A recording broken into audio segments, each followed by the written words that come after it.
कराड चिपळूण महामार्गाचं काम गेल्या 2 वर्षांपासून सुरू आहे। ठेकेदाराच्या कारभाराचा फटका सर्वसामान्य नागरिकांना बसतोय।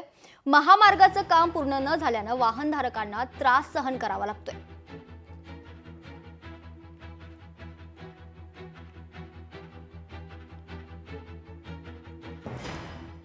तर कराड चिपळूण महामार्गाचं काम गेल्या 2 वर्षांपासून सुरू आहे, मात्र ठेकेदाराच्या कारभाराचा फटका आता सर्वसामान्य नागरिकांना बसतोय। महामार्गाचं काम पूर्ण न झाल्यानं वाहनदार त्रस्त असल्याचं चित्र आहे।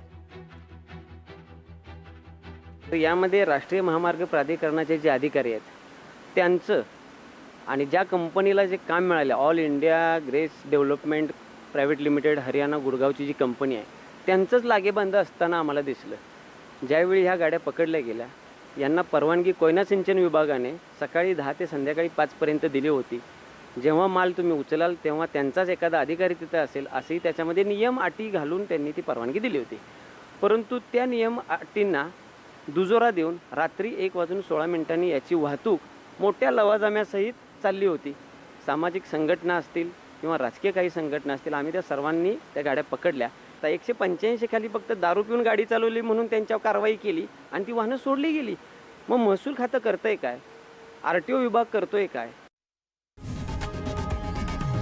लोकशाही मराठी ऐका, पहा, जागरूक रहा।